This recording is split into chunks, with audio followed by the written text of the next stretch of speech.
is that they'll essentially hijack their own consciousness and give them a different perspective of reality and a different perception of reality.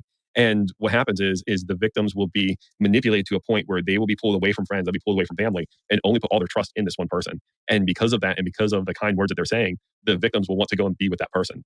In addition to that, you've also got a case where they will say the right words in the right way to make the victims want to stay in it even longer. So like I said, it's a matter of working with the emotions and kind of manipulating people in that way too. Another piece I also notice is that when it comes to how we as humans process our emotions, so many of us are just disconnected and we don't even know how our emotions work. It's like we might feel this one way about this one thing, we might feel this one way about another, but we don't realize that we actually pick up emotions from other people. And because of that, it's something where we don't understand how those mechanics work in our own bodies, let alone how we are emotionally manipulated to go and do this thing or influenced to go and do that thing. Yeah, it's so. What are some of the skill sets that these scammers or thieves have? Because it sounds like they understand psychology a bit, so that would put them in social engineering skills, right? Tricking people, posing as someone on the dating app, whatever. But also being able to set up these websites and understanding crypto and putting malware on systems or whatever the case is. What do you see as their skill sets in these cases, at least? Yeah, so I'll kind of talk on the geographic of where some of these skill sets are. So for the pig butchering angle, which is mostly out of like Southeast Asia, we see scammers who are skilled in setting up websites. They're skilled at working with cryptocurrencies. They understand that they need to influence a person's emotions and play on the emotions. We have some tutorials and documents from the scammers where it's like a 30-page PowerPoint in Chinese that essentially comes down to here's where you go and tell them this piece, here's where you influence their emotion here and do this. So they understand that emotional manipulation piece there.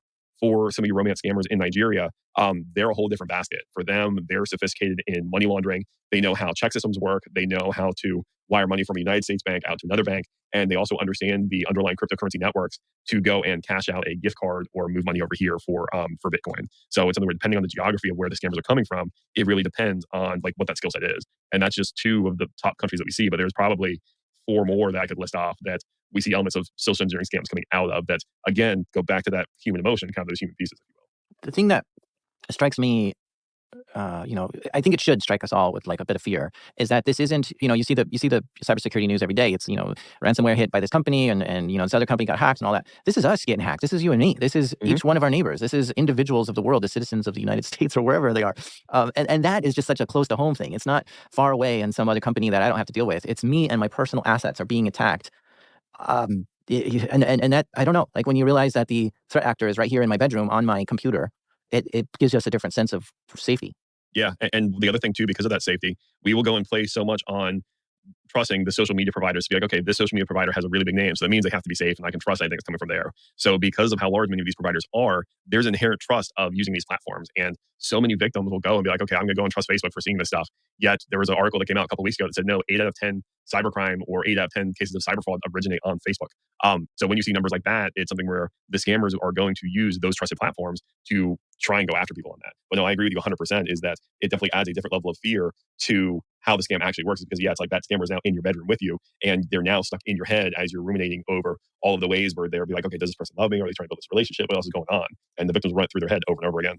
With these victims you've talked to, like, the $90,000 one, the $1.7 million one, are they actually, like, how far along in the how close are they to these people, right? Are they having video calls with them? Are they having phone calls? Are they texting? Yeah, so many of them will be texting back and forth or using WhatsApp to communicate. Like I said, we know that that's how some of them are, and many of them are receiving like multiple messages per day. The one colleague who was in for $90,000, I'm pretty sure they would have been sending pictures back and forth. Just because again, you're not thinking of it in the case of, okay, this is a victim. You're not trying to think of it who's somebody who believes they're in a relationship. So you're going to go and do everything that you can that you believe of that you're in a relationship. Like I had one victim who was sending pictures of his food to his girlfriend. And the scammers do all kinds of weird things. Like they'll send photos of 2 different outfits and ask, which outfit should I wear today? And then when the victim picks one, it gives them just that little bit more of information to know about them. Like they like formal clothes more than casual clothes. Let's send them more photos of that. Keep them on the hook. And just think about how much you share about yourself on a personal level when you have a new love interest. A scammer could easily write all that down and figure out your vulnerabilities and play on that if they're really good. But I still think one way to sniff out these scammers is just to pick up the phone and call them. I'm betting that a lot of these scammers are just guys posing as women, So how do they sound on the phone? Even if they grab someone else to just pose as them and get on the phone, that person isn't going to know your whole chat history and won't be able to carry on a conversation in any way that makes sense. Or even more, let's do a video call and see what you really look like. And so just keep that in your head. That is probably a red flag if your love interest refuses to answer the call or get on video chat with you. Yep. So sometimes that is a red flag. However, some scammers have figured ways around that. I know in the concept of like deepfakes and AI, and I know it's a whole buzzword right now, but some scammers are using that technology in order to generate video messages back and forth. The other thing too, some of them will also use online video without audio, and they'll just be kind of like moving in the camera, like, oh, my microphone's not working, or they'll go and share and have a phone call with them, and they won't share video and just say, hey, my this part here, my video isn't working. So they know that that's a piece that people use as a metric, but they will go and try and find different ways to bypass that. Oh, yeah. Dang, I didn't even think of that. So I've done video interviews with people a lot, but I use a Snapchat filter on my video to obscure my face. In real time, on a live video call, my face gets distorted. And yeah, you could absolutely just use a filter to change your face to be a pretty lady, even though you're just some dude who doesn't even speak English. We're going to take a quick ad break here, but stay with us, because when we come back, we're going to talk about black acts. And you're not going to want to miss this. Support for this show comes from Drata. Far too often, security teams are tasked with manual evidence collection to become compliant, dedicating hundreds of hours that could otherwise be automated. And I'd like to think that you'd rather use your time for implementing privacy and security programs. As one of G2's highest-rated cloud-compliant software, Drata streamlines your SOC 2, ISO 27001, PCI DSS, HIPAA, GDPR, and many other framework compliances, and provides 24-hour continuous control monitoring so you can focus on scaling securely. That's like having your cake and securing it too. Countless security professionals from companies including Notion, Lemonade, and Bamboo HR have shared how crucial it has been to have Drata as a trusted partner in their compliance process. Listeners of Darknet Diaries can get 10% off Drata and waived implementation fees at drata.com/darknetdiaries. That's spelled drata.com/darknetdiaries, which is all one word. Okay, so I'm looking you up online. You're known as that BEC guy. What's BEC? BEC is a business email compromise. Okay, so let's stop there.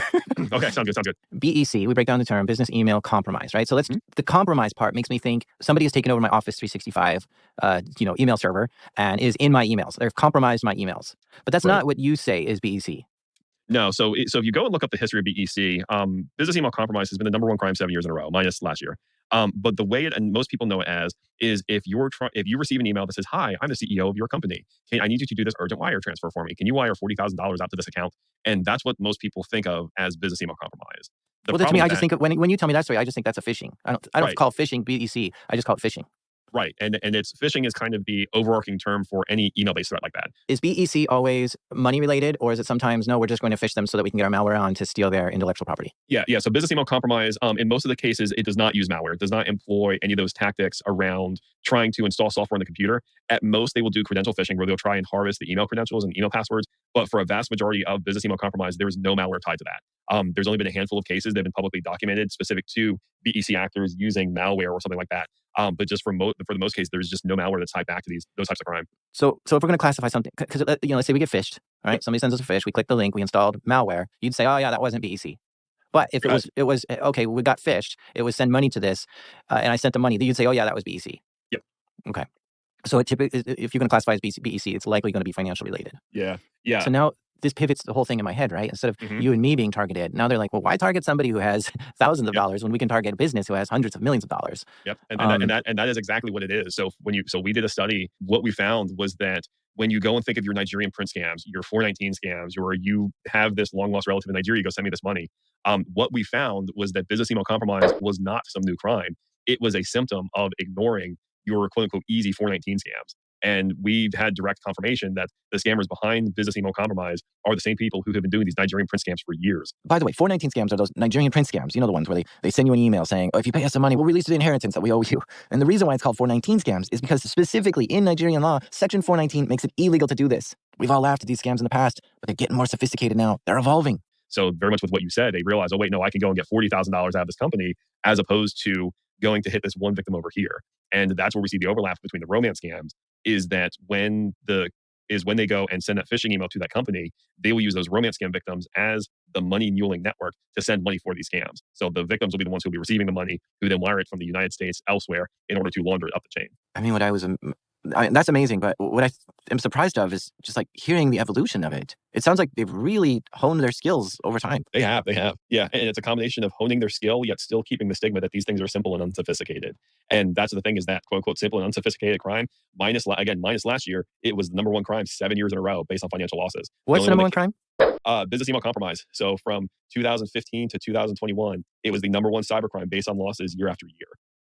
And the only reason it was not the number one lap for 2022 was because we had this crime called pig butchering that came up. So the way it was ranked was pig butchering was number one, business email compromise was number two. Wow. So this is the number one crime? I guess I'm just so surprised that it's those awful Nigerian scammers who are doing this. And when I say awful, I mean the least sophisticated phishing emails I've ever seen. You know the ones. Sir, you had a long-lost relative who was the Prince of Nigeria, and he has recently died and left a large inheritance for you. Just send us $500 so we can process this, and we'll get the money over to you. Like, who in the right mind thinks their long-lost relative is the Prince of Nigeria and you never knew it? It's just the absolute dumbest attempt at a phishing scam that everyone laughs at. And it's those guys who are number one? This is the biggest criminal financial loss for companies today? Now, getting a business to pay a fake invoice can take a lot of prep. You gotta figure out who this company normally pays large bills to, and then try to pose as them. And one way to pose as them is to register a domain that's one letter off from the real one. So at first glance, it looks like it's from that person you normally do business with, but it's not. Or sometimes you can pose as like the CTO, sending a bill to the CEO of the same company. But still, to know who the CTO and CEO are, you gotta know who the people are that work at this company and what their emails look like and what their invoices look like so that it can be as close to the original as possible for this to work. And that takes a lot of work. We've seen cases where they will go and find and use different lead generation services in order to identify the key controllers and the key stakeholders within the company. And when they do that, that's where they get that information on who's the person within the company that they can go ahead and target. And based on some of the intelligence that we've seen, we know they'll target the controllers of companies. We know that they will target different financial advisors. So they will go and find that recon in order to identify who can I target within the company. Oh, and it's not always bill paying. Sometimes they try to scam these companies to send them gift cards. The scammers will pose as like some manager in the company, and they'll ask someone higher up, hey, the company did such a great year, I'd like to give my employees gift cards as rewards. And the person's like, that's a great idea. Then the scammer's like, okay, well, since everyone's remote, could you just purchase the gift cards and then send me a photo of the back of the cards and I'll just pass those gift cards out to the employees. And that's how these companies end up sending gift cards to Nigerian scammers. It's crazy. Mm-hmm. And we actually did a study where we gave gift cards to the scammers and tracked where they clicked from. Crazy insights that we were able to gain from that. But it was such a different perspective of what we thought we were going to get. Like I say, it was really fascinating with some of the data we had that came back from that. Now, email providers or system admins need to work to protect users from all this. You can't just present every email that comes into the user. That used to be the case in the old days when we didn't filter any emails at all. But think about this. Suppose you do get an email, but it's one letter off. They switch the lowercase L for the capital I. And it looks the exact same to the human eye to make you think this email is from someone you normally get email from. But that one letter off means it's not. So if a human can't detect it, we better have machines that are detecting it. And there's a thing called the Levenstein distance, which is an algorithm that will compare two words to tell you how different they are. And I sure hope that email providers today are using this to first develop a baseline of who you're normally getting email from, and then look for emails coming in with a very similar domain. If the Levenstein distance is very low, meaning it's only one letter off from someone you normally see email from, then that should be flagged, maybe rejected or quarantined, and let the user know. Another area to look at for a lot of domains is how long has the domain been registered? If it's been registered within like the last month, more than likely it's going to be a phishing email. So looking for the reputation, the age of domain is a very, very successful way to do stuff, because most scammers will go and just like get 1 month's worth of domain time and then use that for their attack. You know, now that I think about it, I'm disappointed that there's not better information on these emails I get. Sure, I have a spam folder and stuff gets thrown in there, but I'd love to see reasons for why my email provider put it in spam. To me, spam is ads I don't want. So why not have a second folder of threats, you know? Spam and threats are two different things in my mind, yet they all seem to end up in the same bucket in my email. I would love to get threat intelligence on my inbox, where I could see a little dashboard that says, we've blocked 20 phishing emails for you this month. In there, we had 5 BEC attempts, 2 pig butchering emails, and 13 emails containing malware from a threat actor known for targeting journalists. At a bare minimum, just show me a big, bright red banner on the email that says, look out, this email comes from a domain that was registered 2 days ago. That would be really cool. Google, if you're listening, fix that. Fix the Google bug too. So. I mean, they might be already filtering it out and putting it in spam, but yeah, stuff that gets through, you know, I'm like, hey, that is a good tip. Yeah, and just from the way BEC is, it's so many of these emails still get through. Like, there's a reason it's been the number one crime 70 years in a row. So many email gateways are trying to put protections, and a lot of like information security focuses on the malware, the APTs, the blinky boxes, and like this stuff still gets passed because there's no malware, there's no malicious URLs or content in there. It's manipulating the human. So so many of these attacks just bypass your email gateways. With a lot of your BEC actors, from an attribution perspective, this ties back to groups such as like Black Axe, where they will go and use those type of manipulation in order to gain that foothold. Wait, so what's Black Axe? So Black Axe is one of the larger Nigerian confraternities that dabble in this. So if you're unfamiliar with the term confraternity, think of a college fraternity here in the States, but mixed with black magic and voodoo. And what I mean by that is some of the hazing rituals for Black Axe include a human sacrifice or trying to use those type of techniques in order to, quote unquote, gain extra powers to become a better scammer. Are we still on the same podcast? What is going on here? Hey, trust me. Yeah, no, I'm dead serious on it. No, it's not like I went off into cyberland, but no, Black Axe is one of the larger groups who's doing a lot of the business email compromise activity. Okay, are we really going here? I mean, when someone tells me they're using voodoo and black magic to become a better scammer, I'm like skeptical and just want to move on past that. I don't even want to pick that up. But for some reason, I'm feeling compelled to look this one up. So first of all, I watched an hour-long BBC documentary on who Black Axe is. And it's absolutely bonkers. I mean, just listen to the first 40 seconds of their documentary. This morning, several bodies, some with their heads decapitated, were listed around the city. 30 people have been killed in cult-related killings within the past week. A secret death cult is thriving in Nigeria, more terrifying than anything I've ever seen. Around the world, crime agencies are cracking down on their multi-million-dollar internet fraud and human trafficking network. Nigerians are trying to fight back too. But here in their homeland, the cults seem unstoppable, and thousands of young lives have been destroyed. This documentary explains that Black Axe is a cult full of gang violence. They have agreed to let us film what they call a gyration, a cultist ceremony.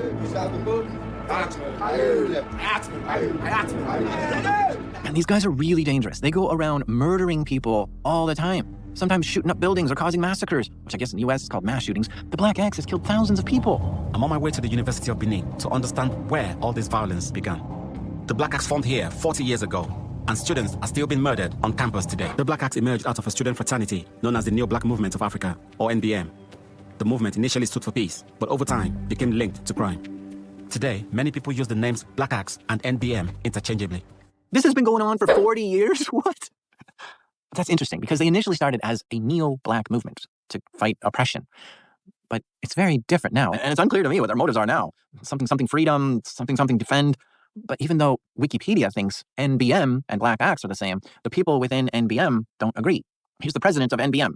NBM is not Black Axe. NBM has nothing to do with criminality. NBM is an organization that tends to help achieve greatness in the world. Despite the president's denials, the NBM is facing mounting international pressure. Weeks after our interview, the FBI arrested more than 35 NBM members in the US and South Africa, charged with multi-million-dollar internet fraud. But the US Department of Justice statement names the Neo-Black Movement of Africa as a criminal organization and part of the Black Axe. Okay, so you've got this extremely violent street gang, a cult, Black Axe /NBM, but they seem to also be involved with internet scams. Here's Vice explaining what they found. The Black Axe is synonymous with cybercrime. It's spread around the world. They've claimed to have as many as 30,000 members globally. How much were they trying to get out of you? Like 96,000 and saying that I was going to go to jail. In October 2021, 8 men were arrested in Cape Town on serious fraud charges. The men were allegedly members of the Black Axe, a notorious Nigerian organized crime group. And specific to the human sacrifice, the way that plays out is for your Nigerian scammer. They are called a Yahoo boy. So in order to become a better scammer, a Yahoo boy plus, there is a human sacrifice ritual where you have to kill somebody to gain better powers to go and continue this type of scamming. And like I said, sounds far out there, but it's widely documented that this is unfortunately one of those cases. And that's why I get so bitter towards ransomware is that people are like, oh, somebody might die here, over here, somebody might die over here because of this ransomware attack. I'm like, no, we have people literally sacrificing each other because of this stuff. And like, that's where the problems are on some of these cases. Holy moly. Yep. I also watched a few videos about Yahoo boys. I guess they get their name because they started out using Yahoo Messenger to conduct their scams over, and they interviewed some of the Yahoo boys who then explained how they do it, and they were open about what they were doing. They're like, yeah, we scam people, we steal lots of money from them. In fact, they even posted a video of one of their victims on the verge of suicide. Here, listen.